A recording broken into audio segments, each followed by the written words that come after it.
Today's EVE Galaxy Conquest topic is how can I be useful to my alliance? And the answer, corporation, and the answer is participate in sieges. Participate in sieges often and effectively. You want to for multiple reasons. The biggest reason, honestly, is for rewards for you. When you go after individual structures, you get the bounty rewards for those structures. But as you can see here, you get one reward for if your corporation manages to do it, and you get a second reward if you manage to participate in it. So participation in sieges is pretty critical for your own rewards, as well as when you go into your system logs. I'm probably not going to be able to find one here. Here we go. So you can see that when we took this station for the first time, everybody got a good amount of each a resource, but then participants also got 1,000 plex. This is on top of the bounty. So for a single station, if you participate, you get 1,800 plex total, which is almost enough to be able to do a 5-pull. A 5-pull is 1,880, so it's almost enough for a 5-pull. Now, how do you participate in sieges? Well, if we look at a structure, we can see here that this structure has both escort fleets and a garrison power, as well as hit points. It has 182,000 hit points. Now, 284,000 power fleet is not that powerful in the grand scheme of things. And so that 50 those 50 fleets can be cleared pretty quickly by most, high tier players. Unless you are one of the more powerful people in your corporation, you probably don't necessarily need to worry about this. And on top of that, if your corporation is large enough, which a lot of these are, remember that if you assault ships go faster than non-assault ships. So if your main combat ships are encirclement or phalanx or intercept, chances are you won't even get to participate in the escort fleet fight at all. But that almost doesn't matter. The point here is that except for with the top tier places, the escort fleets are almost trivial by the time you can go after them. What really, really matters is that hit points right at the top, 182,000 hit points. And the reason why is because everyone's siege damage is set at a certain amount. Like you can see here, my siege damage is 150. That is the default amount for a siege ship, or for a ship rather. So if you send your combat fleets all in combat orientation to this siege, chances are you aren't going to participate in the actual escort fleet missions, fleet fights themselves, and you're only going to be doing 150 damage per cycle, which is like the bare minimum, right? That takes a lot of siegers to do 120,000 or whatever hit points that it takes to actually clear this structure. So yeah, 182,000 hit points at 150 damage a pop means that within an hour, after an hour of the first hit, the escort fleet will respawn. And that actually ends up being a big problem because a lot of the siegers are weaker fleets, right? People, as we're about to get to, the siege ships don't need to necessarily be as strong as the combat ships. So a lot of people are going to have relatively weak siege ships. So if this allows to go across to the hour, then suddenly that new defense fleet can attack all of those siegers as they try to enter the next siege cycle, which can be disastrous. So getting a siege done within the first hour is pretty important. So it's really important for you to send as many siege ships as possible and to get those siege ships to do as much damage as possible. Now, one way to do this is you can see here, this phalanx ship setup actually does 210 siege damage, right? So the cheapest way that you can do this is you can just go to your ship and put siege rigs on your ship. So that way, even when your ship is in combat orientation, it still can do pretty decent sieging, or at least better than it was before. This is also going to be valuable when you're trying to clear out enemy tiles, because that extra 50 plus damage per cycle can make it so it takes less cycles, which is less stamina. That's a big deal. The number 2 thing that you can do is, regardless of what your setup is, you can just switch it to siege mode. Let's actually do it to this guy first. Nope, not that one. Oh no, everybody else is out. Never mind. So this one already has the extra 60 from having the siege rigs, right? You can see, yeah, siege damage plus 60. But if I change my ship to siege mode, now my siege damage is 438. Now, a lot of that is coming from, well, some of that is coming from, if you go down here, you can upgrade your Siege Formation Institute. So 20 of my siege damage is coming from my max upgraded Siege Formation Institute. But that still means that without that leveled up at all, with just siege rigs and siege mode, with only one of my characters in the fleet even able to do siege, you can see that Gear here is good at siege, but Santa Mona is not. So with all that together, I still already do 438 siege damage. Then the final thing is I can actually replace Santa Mona with a person who is good at sieging, like Karen Midgular. Now, because my setup was at a higher level than the new setup with Karen's a lower level than my current person there, I'm going to lose some components. Now, I'm going to get 80% of the stuff that's in there. I could also just go and attack some stuff in order to lose some people. In fact, let's go ahead and just do that. I'm going to swap out of Siege again real quick. And then I can go to Corporation, Proving Grounds. When you're doing Proving Grounds, here's a little extra bonus tip. Keep flipping between things and look at the expected loss, because the prediction knows what ships are going to be coming and what configurations and whether or not your fleet is good against it. So now this one's only expected loss of 9,000. So we're going to go with that. Practice. I'm not going to lose anything, am I? Nope. Let's go ahead and go for a more dangerous one. Boom. 188. Still didn't lose much. Go again. Please hurt me. Okay, well, fine. We'll just take the loss. So if I replace Santa Mona with Karen Midgular, in fact, no, I'm not even going to do that. I'm going to show off another thing. One of the other things that a lot of people, I didn't consider this enough, is you can actually swap characters. Like if your spec, there's a lot of things that are temporary in this game. And your character's spec, the way you allocated your points, is one of the most temporary things in the entire game. I can actually just hit this, which is the level swap, and I'll pick Karen Midgular and then swap them, and boom, it's free. And now it actually automatically swaps Karen into the formation for me. So boom, they just swapped them out. And now I have all of the extra skill points to put in that I want to, although she doesn't have anything unlocked because I barely use her. But I can go to Santa Mona in my thing here and see that all of her spec is reset. So I can reallocate these points if I want to. And you can do this as many times as you want. I can actually just go straight on back and just, okay, well, actually, let's do it this way. Let's look at our scores first. So if I go to the actual fleet now, since I have siegers on both things, if I go into siege mode, you'll see I now have 454 siege damage, which I think is probably pretty close to the top that you can have. Yep, you can just reallocate them again. This fleet is now ready to go. Now, it does take twice as long to get the cost is that the stamina also swaps. That's true. But hopefully you're doing... We'll talk about stamina in a second. The key here is that you want to send your siege fleets early. So this is 7 hours away, this fleet. I'm going to hit join. And I'm going to see, oh, it's going to take me an hour and 40 minutes to get to this location. But Now, 7 hours is pretty early. I might want to wait till it's closer to like 4.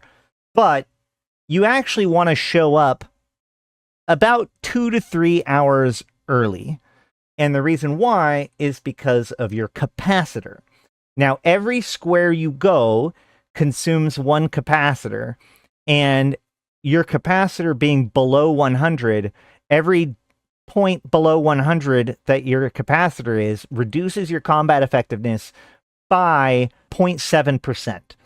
Now, it's worth noting this is only for combat purposes. For instance, if this siege was going to happen in 2 hours, I would still send my siege fleet right now, because my siege fleet's capacitor kind of doesn't matter as much, because the siege fleet's combat capabilities doesn't matter as much. But for especially things that you want to participate in combat, especially if you're going to be trying to like do PvP, it's worth noting, always send people as early as you can, because they need to get there, and then they still need to recharge their capacitor after that, which can take like an hour, 2 hours, 3 hours, depending on how much capacitor you use to get there. The other thing you can do is click this thing here that lets you automatically build an outpost. This is important because if it builds the outpost, here's what I like about it. You can build the outpost, and then as soon as it's built, you can transfer somebody to it. That gets you your second person to the site. I did that actually in a different place.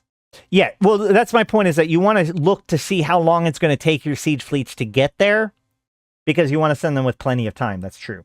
So this is the siege that we did before. As you can see, we were successful, but I sent Amelie's team here with to build this outpost.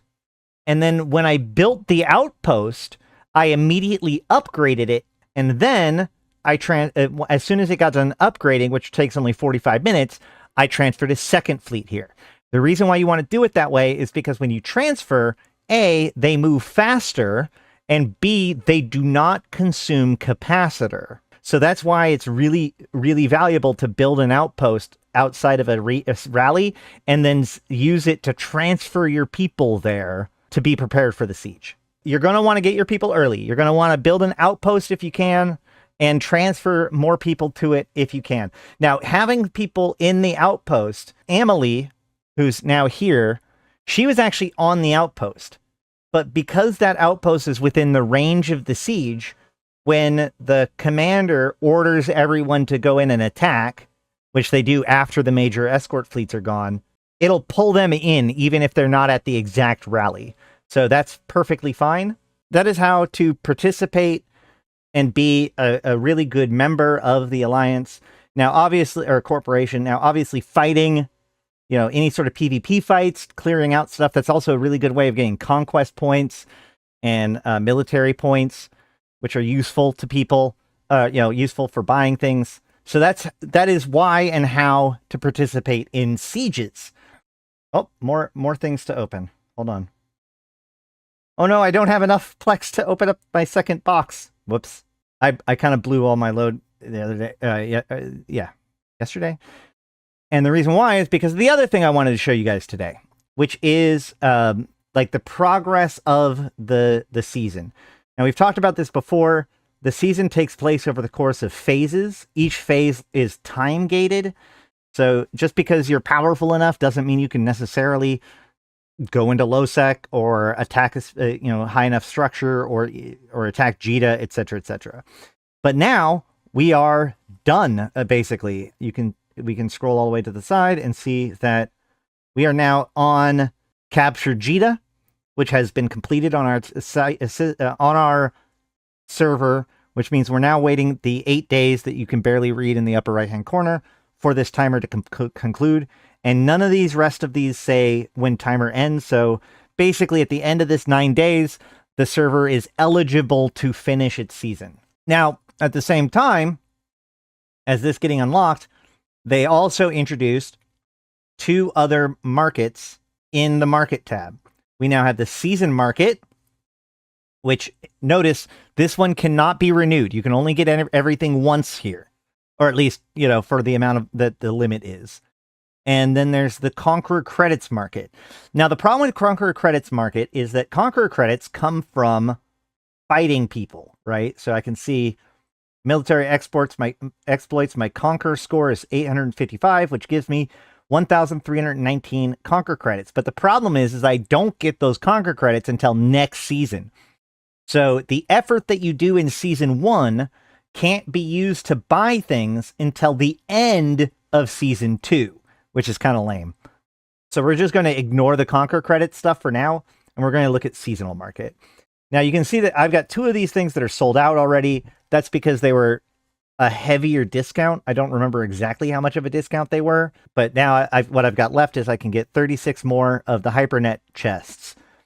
Now, these secure containers are basically just piles of ISK that you can transfer to your next round, so that way you can have some starting ISK with your account.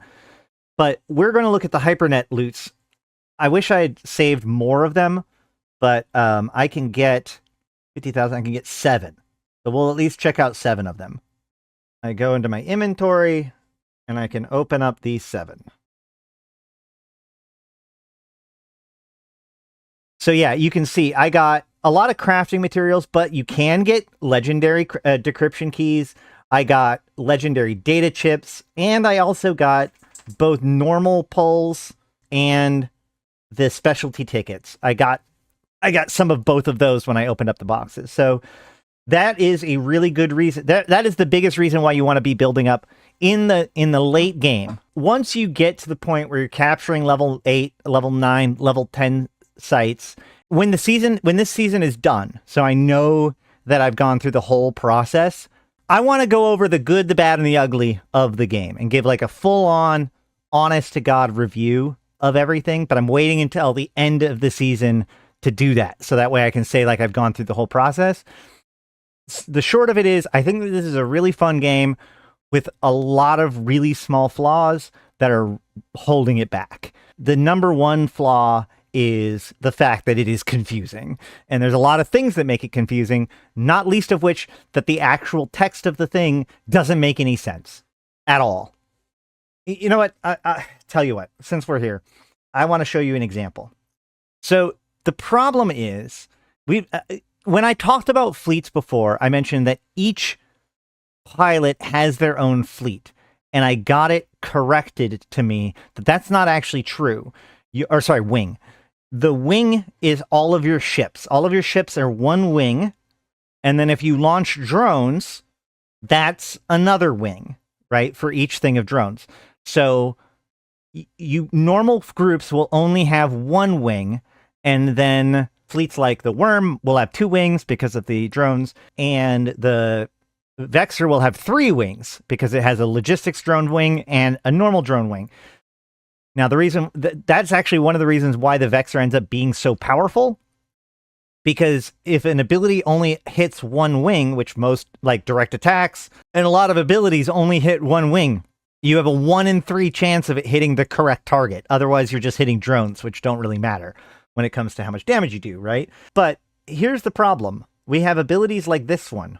Repair your wings and 1 random ally wing. So I assume that your wings, which is plural, would be the wings involved with the fleet. So if you've got, if you have him on the Vexor, for example, it would heal the Vexors and both sets of their drones, right? Because those are all his wings in the fact that this is the fleet that he is a commander of. So the question that I have is, what is 1 random ally wing at that point? Like, that doesn't make any sense. Does it just heal a random fleet that's somewhere else in your battle? Probably not. Another one that's really weird is that skill applies only in a rally. If you don't participate in one, then it's wanted skill points. That still doesn't really make sense because rallies are still like processed one at a time. I don't even know if that's necessarily true, but that's the thing, lazy one, is that might be true. That's a decent guess, but how do we know it's true? A lot of the times, the GMs don't even necessarily know 100% what's going on. So you'll get two different answers if you ask questions about these kinds of things. There's an ability that says deals damage to the wing with the lowest armor. Now, you would think by reading that it's like, oh, this is incredibly effective. It always goes after the target that you'll do the most damage to. But because of the way that the game works, basically it means that it's always wasted on drones if there are drones available, because the drones are going to have lower armor than the ship, and so you just hit the drones every time, which you don't really want to do. It's a very strange Ketsy's 3-star ability. There it is. Yeah, there it is. Deals kinetic damage to the enemy wing that has the lowest armor, which is weird. It's just weird. Because its effectiveness, it sounds like it should be really effective, but because of the way that the game is actually play out, they aren't. The characters feel like they have nothing to do, in my opinion. Are they based on EVE lore or just made up? No, they're all lore characters. I've gone over a lot of the different stories of these characters, and in fact, you can read the character stories right here. Like this character, Ketsty, is primarily in the Empyrean Age book. Pomik, actually, is the current chancellor of the Amar. He's still chancellor. Jamil Sorum installed him, and Katis Teshmerkon hasn't changed that. All these guys, some of them are relatively minor. Some of them are kind of hilarious that they're in here at all. Because, like, for instance, Tokabara is a guy who was the head of the Caldari Corporation that Tybus Heth worked for. And so when Tybus Heth was part of the big uprising at the Caldari steel plant, Tokabara was the guy who sent in the military, his paramilitary group, to go try to stop him, and ended up trying to assassinate Tybus Heth, failing to kill him because Tybus Heth sent out a decoy and made Tybus Heth into a goddamn hero before being forced to sell his company to Tybus Heth and committing the YouTube not able to say it thing. Please like the stream and consider supporting it just in case I get demonetized. No, but this dude is pathetic. He's absolutely pathetic. His entire role in the lore was to fail dealing with the situation, help Tybus Heth rise to power, and then shoot himself in the head. So, whatever. Now, some of these guys are more heroic than others. But either way. What was I talking about again? Oh, yeah, Endgame. Yeah, I do want to talk about the game more, give a full review, including the really detailed of the pros and cons and stuff. But again, I want to wait till I finish the season and we can really sit down and settle it. Is the broker in there? No, the broker is not. There are quite a few characters that are missing that I find very interesting, but the broker is definitely not in here. Tybus Heth is also not in here, by the way. Could be good to go over AI settings too. Yeah, that's true. Well, so fleets under 15 cap won't get pulled into auto siege. That's true. That's also why you want to send people much ahead of time. Even siege fleets. That's a good point, because if your siege fleet is below 15 cap, then they won't participate in the siege, which is a problem. But yeah, I want to return to this more later. If you're watching the edited version especially, but either way, please let me know in the comments down below if there's anything I didn't cover or something else that you would like me to dig into when it comes to EVE Galaxy Conquest. But I think that's probably about enough for today. I've been Asherothi, the voice of New Eden, and until next time, I'll see you in space.